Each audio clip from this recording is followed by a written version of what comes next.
Est-ce que vous êtes prêts pour l'une des conférences phares de ces 2 jours de Time Manga? Est-ce que vous avez hâte de pouvoir leur poser des questions? C'est bon? Est-ce qu'il y a des questions? Levez les mains, les questions pour voir un petit peu. Il va falloir faire plus que ça quand même, les gars. Les comptes sur vous, attention. Voilà. Mais, ça va très bien.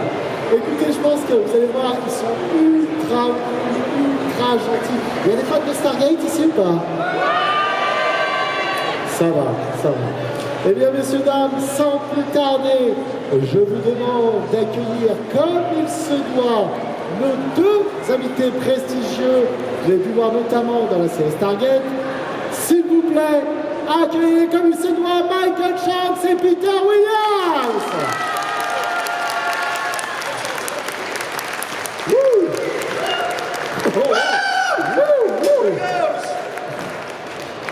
Et ma traductrice de choc et de choc que vous pouvez applaudir aussi.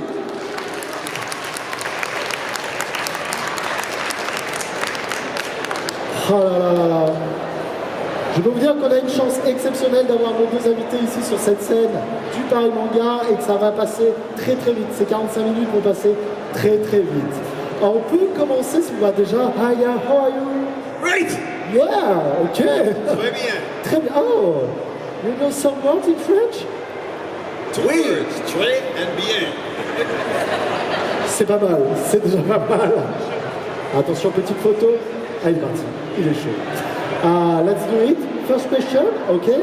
On va aller voir avec le public. Il y avait des questions. Levez la main pour les questions du public. Je vais commencer très tranquillement avec le monsieur qui est juste là. On va lui passer un petit micro. David, c'est ça? Ça va? Oui. Alors, est-ce que pendant en anglais ou en français? Comme tu veux, mon copain. In English? Yeah. Okay. Was there an actor who had a tendency to always remain in character during the making? Never got out of character. You want to translate the question? Du coup, la question c'était est-ce que sur le tournage il y avait un acteur qui avait un petit peu tendance à toujours rester dans le personnage? I don't know if it was because he was always in character, but David Hewlett on Atlantis was always annoying in real life. Alors, il ne sait pas si c'est parce qu'il était toujours dans le personnage, mais dans Stargate Atlantis, David avait tendance à être un petit peu pénible, comme son personnage.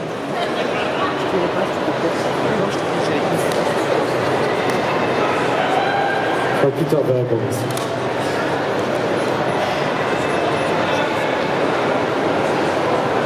Chevron number 7. Gary Jones was always in character. And he's a comedian in real life. So, very funny guy. Gary Jones would be my pick. Gary Jones, chevron numéro 7, qui pourtant est un comique dans la vraie vie. Est-ce que ça te va, mon copain? Si on peut les applaudir, s'il vous plaît. Moi, j'avais... Peter, oui? Applause, c'est tout, fini. Oui, c'est... Applaudissez! Good night, everybody. Allez, au revoir! J'avais une question pour Michael et Peter, justement. Je voulais savoir, ils ont joué dans la série Stargate. Est-ce qu'en amont, ils connaissaient le film de Roland Emmerich? Est-ce qu'ils avaient vu le film? Est-ce qu'ils s'en étaient imprégnés, justement, notamment Peter, pour son rôle de Daniel Jackson, le personnage qu'elle avait dans le film? Michael, the question is for you. Before you became Daniel Jackson, did you watch the movie? And did you get inspired by it? Did you work around the character already played by James Spader? I had seen the movie when it first came out in the summer of 1994, or the late summer, early fall 1994. And then when I had to audition for it, I went to a place that older people call Blockbuster. Movie rental place. Kids, we used to go to a store. We would go to a store to rent our movies. a store, outside the home. It's crazy. In the snow, and we'd walk uphill both ways. Even in the summer. I did see the movie. I really liked Stargate the movie for all the way until the last 15 minutes when I thought it fell apart. But I really liked the concept of Stargate, and I did pay attention to Jay Davidson playing Ra before I put Apophis together. Yes. Alors, en effet, les deux acteurs ont vu le film. Michael l'a vu quand c'est sorti. Et notamment, il a loué le film. Parce qu'à l'époque, aux temps anciens du temps jadis d'avant, il y avait des magasins qui louaient les films. Donc, il fallait sortir de la maison, d'accord, sous la neige, quand il fait chaud, peu importe. Mais il fallait sortir de la maison, aller dans le magasin et louer le film. Ensuite, le ramener à la maison, le regarder, puis le rendre encore au magasin. Et en ce qui concerne Peter, évidemment, il a vu le film, il a adoré jusqu'aux 15 dernières minutes à peu près, et il a fait très très attention à la façon dont était interprété le personnage de Ra. Merci beaucoup, Peter. Merci, Michael. On va prendre une autre question du public. Ah, je vois là. Ça commence. C'est bien. Bonjour. Bonjour, je m'appelle Brigitte. Donc c'est une question pour Michael et Peter. Quel est l'épisode qui est le plus marquant pour vous ou le plus drôle que vous ayez tourné ensemble? Oh, it's about episodes you might have filmed together. Do you have one in mind? Some episode really impactful or really funny that you did together? Although the Knox was funny, because seeing Apophis wandering around a forest in his gold outfit was funny.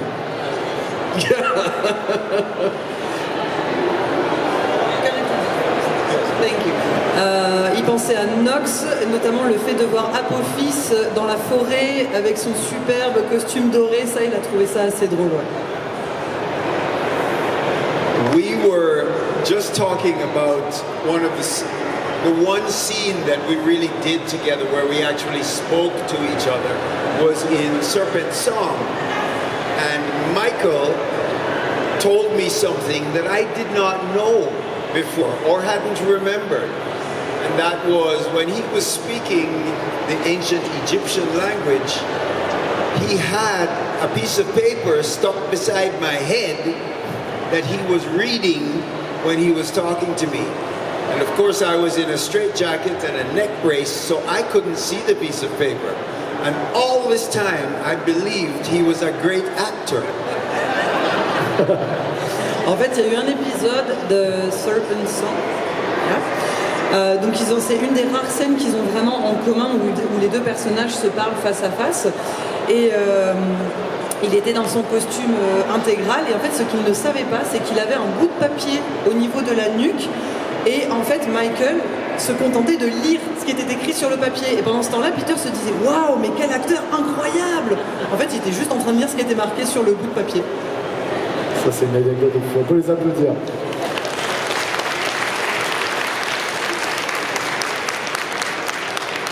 On va prendre une autre question du public. On va aller voir la dame là-bas en rouge.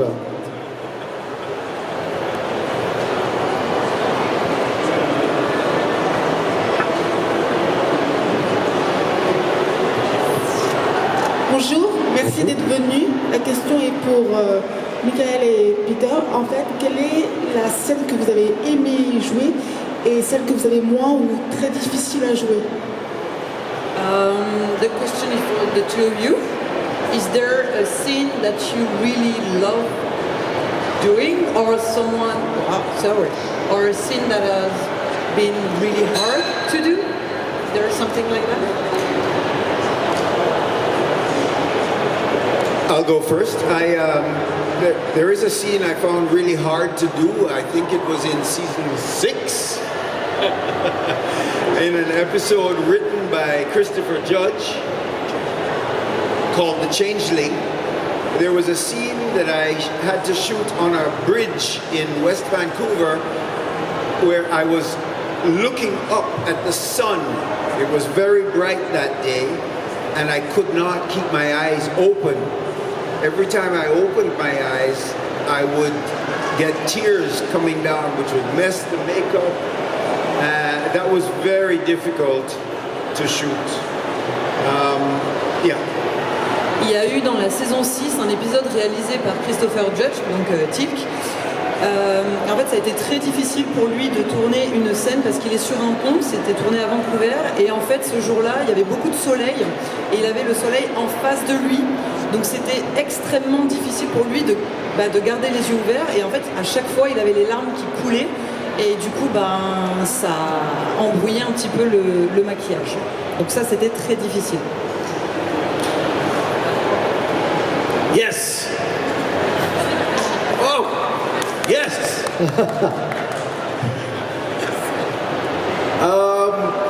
In an episode called The Changeling, when I was Apophis, I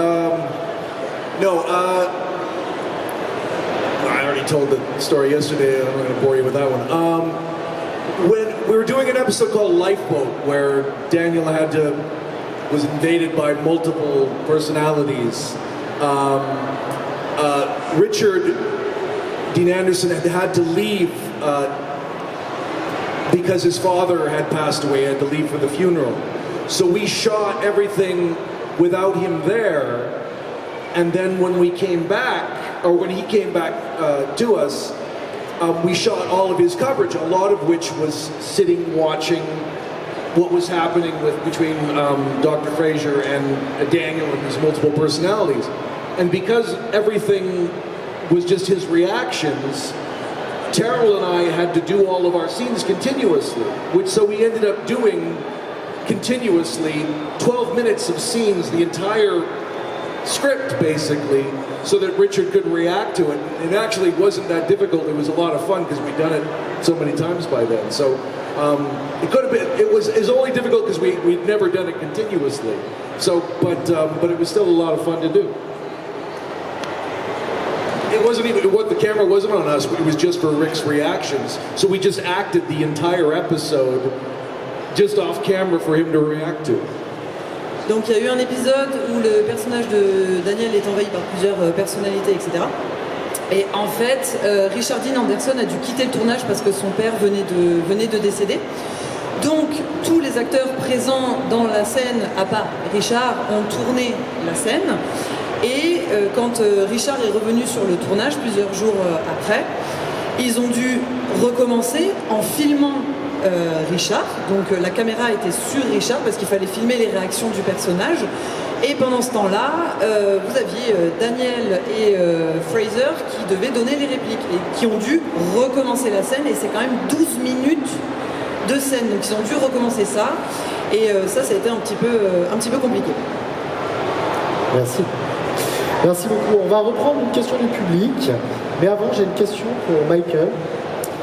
Je sais qu'il a joué dans un thriller un petit peu de science-fiction sur Netflix il y a quelques mois qui s'appelle Time Cut. Je voulais savoir son expérience sur ce thriller et est-ce qu'on aurait la joie de le revoir dans d'autres productions sur Netflix. Michael, the question is for you because you were in Time Cut on Netflix, available on Netflix. How's your memory about it? Did you have fun? And are you willing to do more Netflix productions? Is there any project? I don't have any projects on the go right now. Netflix is not really doing a lot of shit right now. But I'd always be open to it. And doing Time Cut was challenging because the script kept changing, but and therefore the character kept changing. So it was somewhat challenging. And it was shot in Winnipeg, and I hate Winnipeg. So. Il y a une balle perdue pour Winnipeg. Donc en fait, pour l'instant, il n'a pas de projet en cours, voilà. Et jouer dans Time Cut, c'était un petit peu compliqué parce que le scénario n'arrêtait pas de changer, donc le personnage n'arrêtait pas de changer. Donc voilà, ça c'est pas très cool. Et en plus, ils ont tourné à Winnipeg, au Canada, et il n'aime pas Winnipeg. Ok, très bien. Thank you, Michael. Allez, on va prendre une autre question du public. Monsieur avec le t-shirt Doom là.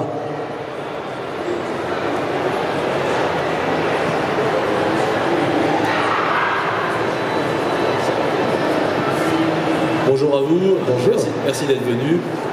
J'ai une question pour monsieur Michael Shanks. Est-ce que monsieur Michael Shanks ressemble au trait de caractère à Daniel Jackson dans la vraie vie? Et une deuxième chose, combien de temps a fallu l'instruction militaire pour pouvoir tourner les scènes de combat dans leur globalité dans Stargate G1? So, Michael, the question is for you. Do you have any similarities with Daniel Jackson in real life? Like, do you like? And about the military training that you had to do? Did you have to do anything for every military action scenes? One similarity that I have with Daniel Jackson is we look remarkably alike. Almost indistinguishable sometimes. And we're both also very sarcastic and stubborn. Or are we? And what was the last one? Oh, the military training. No, I didn't have to do any military training because I wasn't supposed to be military, so I got to fire the guns a lot. That was fun. Alors oui, il y a un gros point commun entre lui et Daniel Jackson, c'est qu'ils se ressemblent vachement. Genre, on a même du mal à les différencier l'un et l'autre. Et sinon, non, ils partagent un côté très têtu et caustique du personnage. Et en ce qui concerne l'entraînement militaire, il a rien eu à faire parce que Daniel Jackson n'est pas un militaire dans la série. Donc en fait, il s'est juste contenté de piou-piou avec des pistolets. Ça te va? Le piou-piou. Le piou-piou. Pour Peter et Michael, on voit que c'était quand même une très grande famille quand ils tournaient dans Stargate. Est-ce qu'ils ont eu beaucoup d'improvisation entre eux? Est-ce que hors scénario, est-ce qu'ils se sont amusés à improviser sur pas mal de choses? So the question is for the both of you. Stargate seems to have been a great family, you know. Did you have room to do some improv, or did you have to follow the script really strictly?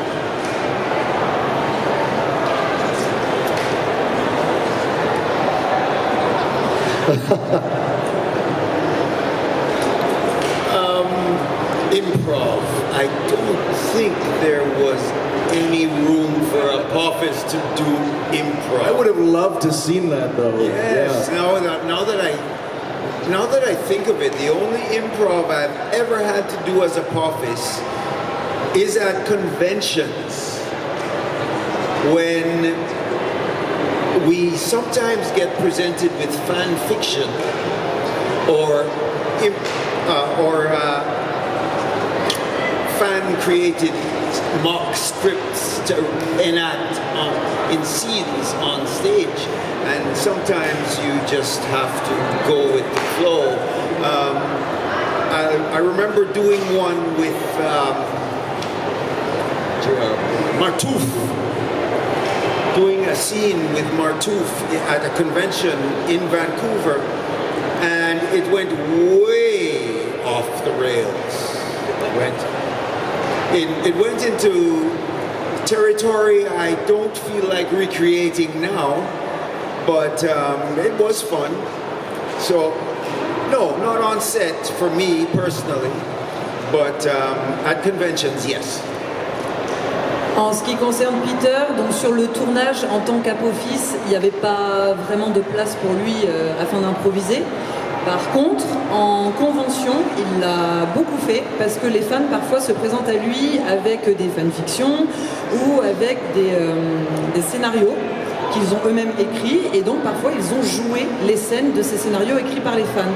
Il y a eu notamment une convention à Vancouver et il était avec Martouf, et donc on leur a présenté un faux script, ils ont joué les scènes et apparemment l'improvisation est allée très loin, et non, il ne va pas le refaire aujourd'hui. And the evidence is on the internet. Et vous aurez toutes les preuves sur internet.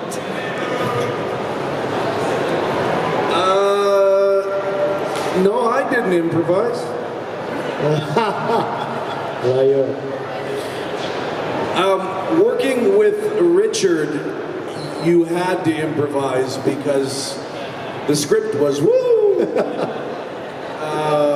So yes, I got used to a fair bit of improv, and then working with Claudia Black as well, we did a fair bit of improv on the side as well. So, yeah. Alors oui, il a quand même pas mal improvisé parce que quand on travaille avec Richard Dean Anderson, le scénario, voilà. Donc du coup, il a quand même pas mal improvisé et notamment aussi dans ses scènes avec Claudia Black. Très bien. Merci Peter, merci Michael. Et on va prendre une autre question du public. Ah, la jeune, celle qui est ici.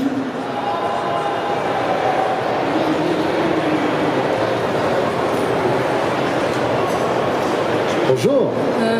I will do it in English, please. Yeah. So, thank you for being here. I have a question for Michael. So, if I understood correctly, Daniel is part of the team because at the beginning he wants to save his wife. But then his wife dies very quickly. And between season 2 and season 3, the character has a huge shift, both physically and mentally. So how did you approach this transition of your character between season 2 and season 3?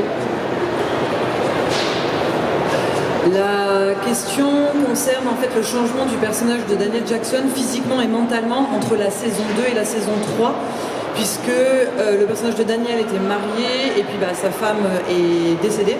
Et donc entre la saison 2 et la saison 3, son personnage change drastiquement. Et la question pour Michael est comment est-ce qu'il a abordé ça? Well, she didn't die until season 3. She died in the episode Forever in a Day. And then after that, it was a bit of a search for a while to figure out what the character's purpose and through line was, which led to his ascension and leaving the show subsequently. So, I mean, I don't know if that's a physical transformation or a metaphysical transformation. Go ahead, good luck with that. Donc effectivement, après le décès de sa femme, Daniel Jackson doit retrouver un but dans la vie, en fait, donc il erre un petit peu, et ensuite arrive l'ascension, et c'est pour ça que le personnage à un moment donné quitte la série. Et Michael se demande si c'est vraiment un changement physique et mental ou si c'est pas plutôt une évolution métaphysique. Et il vous laisse réfléchir sur la question. But to continue, coming back to the show in season 7 full time, the idea was to have the character much more action oriented because he was now taking a different tact in dealing with the enemy, if you were. And so that was what led to the physical development and so on and so forth. Quand son personnage revient dans la saison 7, en fait, il a des scènes beaucoup plus action. Le personnage est beaucoup plus investi dans l'action physique, ce qui explique du coup la transformation de son corps. Merci beaucoup. On peut les applaudir et je vais prendre une autre question de monsieur qui est là-bas. Thank you. My question is for both of you. I'd like to know if you have some news from Richard Dean Anderson, Amanda Tapping and Christopher Judge. Are you still in contact with them? Thank you. La question sera pour les deux acteurs, savoir s'ils restent toujours en contact avec les autres comédiens de la série.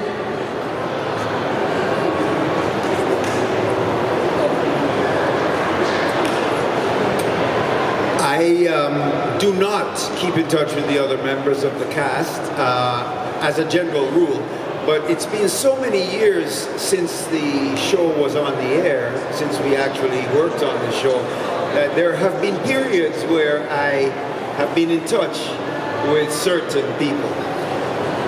Initially, I was in touch with Alexis Cruz, who played Skara, because we did a lot of early conventions together. As time went on, I lost touch with him, and I stayed in contact with Sue-Ann Braun, who played Hathor, Cliff Simon, who played Baal, and Jacqueline Samuda, who played Nirti. And we are in touch on social media as best as we can be without Cliff, but those four in particular, for me. En général, il reste pas forcément en contact avec les membres de la série, mais comme la série commence maintenant à dater un petit peu, il s'avère qu'il en a retrouvé à travers les conventions. And I will have you say the Sorry, names one again. more. Yeah. So in addition to Alexis Cruz, who played Skara, Jacqueline Samuda, who played Nirti, Suan Braun, who played Hathor, and Cliff Simon, who played Baal. I have also stayed in touch with David Nichol, who from Atlantis, I believe, who has become a good friend of mine. And sometimes when I go to Vancouver, I stay at his house. Yeah. Est-ce que vous avez retenu tous les noms qu'il a donnés? Ok, merci. Par contre, c'est avec Alexis surtout qu'il avait recommencé à être en contact parce que c'était la personne avec qui il faisait les premières conventions Stargate. Et donc voilà, au fur et à mesure des conventions, il renoue le contact. Et donc les 5 personnes qu'il vient de citer sont les personnes avec qui il est le plus. Et notamment le dernier qu'il vient de citer, il est déjà allé là-bas à sa maison à Vancouver.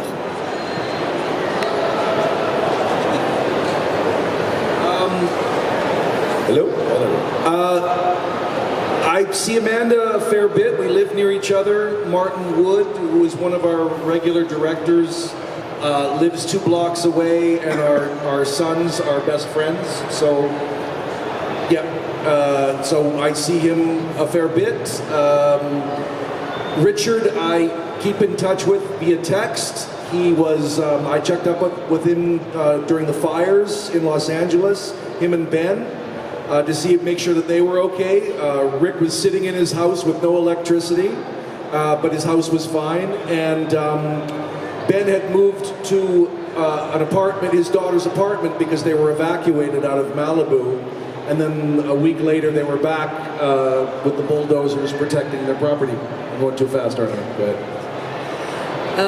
Avec Amanda et avec un des réalisateurs de la série parce qu'en fait ils habitent pas très loin les uns des autres et d'ailleurs leurs fils se côtoient, donc eux ils les voient quand même assez régulièrement.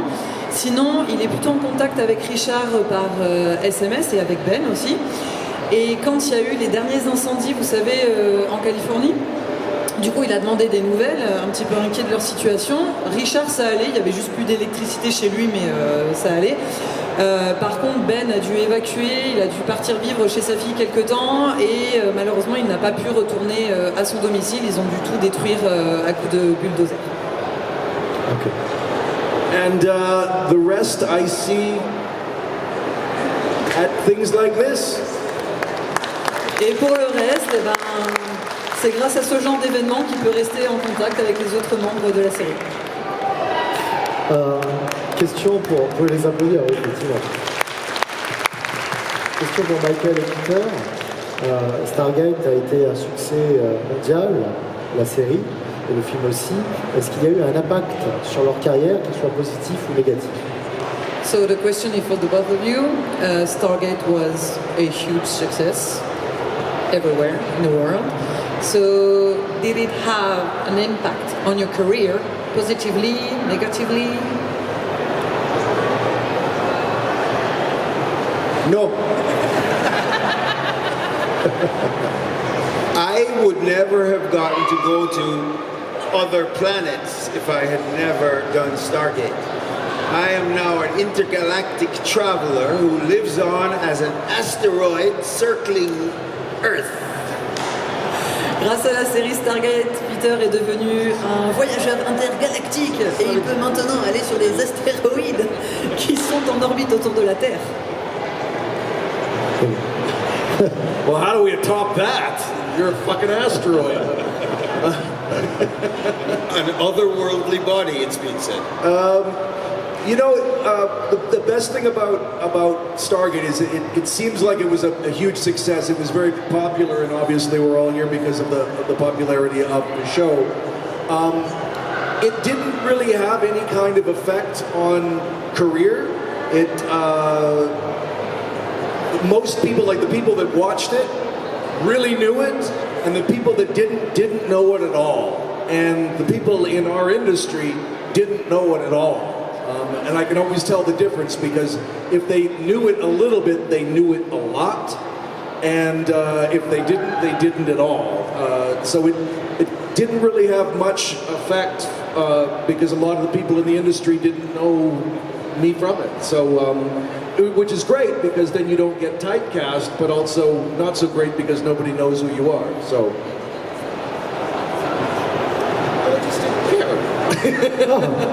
Alors déjà, on ne peut pas faire mieux qu'un astéroïde, mais en fait, ce qu'il explique, c'est que la série Stargate, pour les fans, voilà, les fans connaissent la série, c'est un truc énorme, mais les gens dans l'industrie du cinéma, en fait, ne regardaient pas Stargate, vraiment, ils ne le prenaient pas du tout en compte.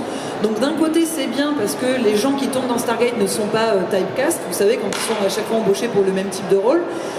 Mais d'un autre, ils regardent pas Stargate, donc ils connaissent pas Stargate. Et ça, c'est un peu dommage.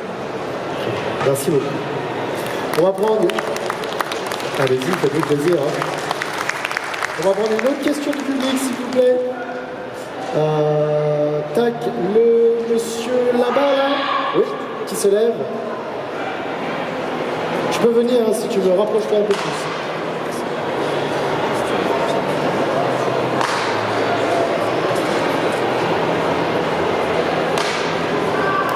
Bonjour. Bonjour. J'ai juste une question pour Peter Williams. Ouais. J'aimerais savoir quelles sont vos inspirations pour jouer le personnage d'Apophis. The question is for you, Peter. What were your inspiration to become Apophis?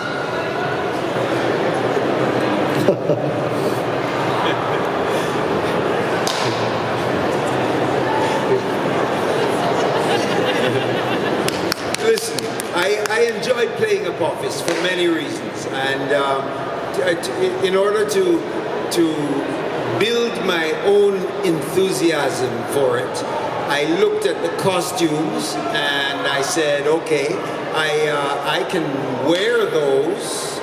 They're not exactly comfortable. Let me describe one of my costumes to you. Chainmail wasn't actual metal. It was a very itchy kind of jute, you know, jute or hemp. The material. The skirt was very short, made out of leather, and the shoes were ballet slippers painted gold. If you can't get inspired to wear something like that, you got no business in show business.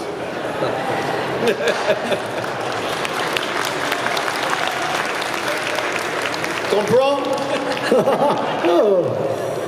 Ok, donc son inspiration principale, en fait, c'était le costume qu'il avait apporté pour jouer le rôle d'Apophis. Le costume était un petit peu particulier parce que du coup la cotte de maille c'était pas du métal, ça grattait beaucoup. Ensuite il a parlé d'un autre matériau, je suis désolée j'ai pas le nom là tout de suite en français, mais c'était pas terrible non plus. La jupe était super courte et au niveau des chaussures, en fait c'était comme des chaussons de danse sur lesquels on avait mis de la peinture dorée. Donc voilà, en gros c'était du toc. Donc si vous n'arrivez pas à être inspiré avec un costume pareil, vous n'avez rien à faire dans le show business. Merci. Thank you very much. Pardon? Thank you very much, Peter Williams. Merci beaucoup. On va prendre une autre question. Alors, monsieur... attendez, je regarde un petit peu. La personne là, la petite fille qui est juste derrière, effectivement.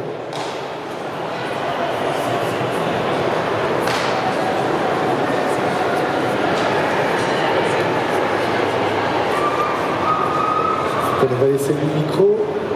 Et bonjour. Bonjour. Tu veux te lever? Non, c'est bon. Vas-y, ta question.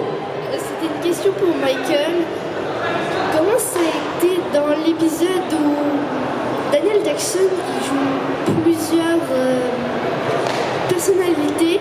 Comment ça a été dans les scènes de passer d'une personnalité, par exemple le capitaine qui était super énervé, c'était le roi, et de passer de ça à, par exemple, le petit garçon qui savait pas où était son père. Comment ça a été Est-ce que c'était facile ou difficile? The question is for you, Michael. You know the episode where you have to play multiple personalities. She's really wondering, like, how was it for you to go from like the captain who is really angry to the scared little boy who is lost? Was it difficult to do that? Oh boy. Strap in, everybody. I had done a movie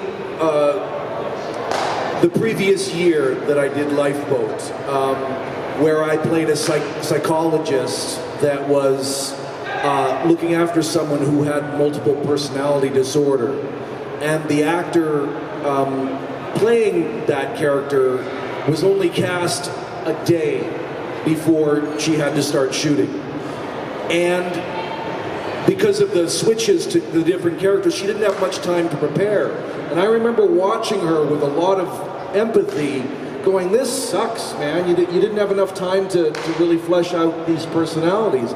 And so I thought to myself at that time, if I ever get the chance to do this, preparation is the key. Really figuring out who these people were in a dimensional way before I would do it. So I did a lot of homework before as to who these people were before we ever see them, to make them very specific types of characters. En fait, l'année précédant le tournage de cet épisode, il a tourné dans un film dans lequel il incarne un psy qui doit s'occuper effectivement d'une personne qui souffre du syndrome de personnalité multiple. Sauf que l'actrice en question a été embauchée sur le film genre un jour avant le tournage, donc vraiment dernière minute. Et il l'a regardée à travers tout le tournage avec beaucoup d'empathie en se disant putain mais vraiment c'est trop nul, elle n'a pas eu le temps de s'imprégner de tous ces personnages-là, elle est obligée de passer d'un personnage à l'autre comme ça. Et si un jour moi j'ai la chance d'incarner ce type de rôle-là, vraiment il va falloir que je me prépare. Et donc quand est arrivé le script pour cet épisode-là, il a vraiment fait ses devoirs, il a pris le temps de discerner chaque personnalité, de leur accorder le temps, de voir qui est exactement qui, pour pouvoir justement ensuite se projeter dans chacune de ces personnalités-là. Donc voilà, la préparation, c'est vraiment ce qui l'a aidé à incarner tout ce monde. Merci beaucoup pour ta question. Merci bien. Il nous reste très peu de temps, ce sera peut-être the last one, the last question. Attention, une bonne question, la meilleure question. Allez, monsieur avec le petit chapeau, le petit béret.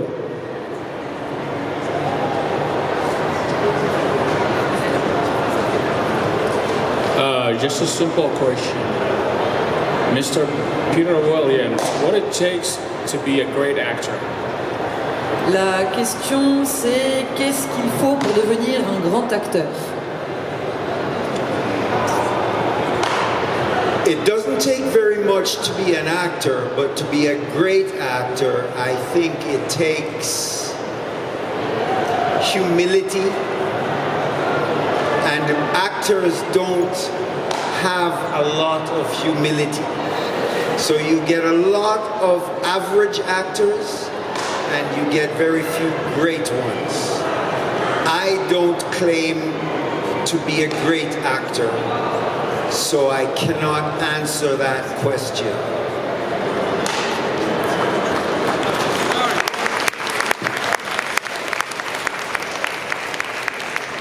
That makes me very humble.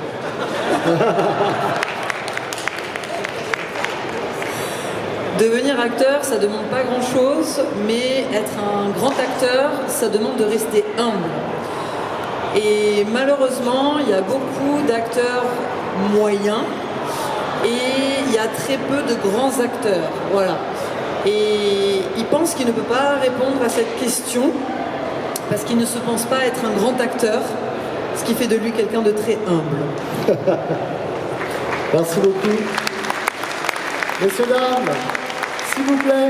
Applaudissez comme il se doit Michael Shanks et Peter Williams, qui ont fait l'honneur d'être ici sur cette scène de Paris Manga. Et nous allons faire... Merci beaucoup. Merci Michael. Et on va faire une picture with the audience. Yeah, let's go. Tu viens avec moi? Viens, viens, viens.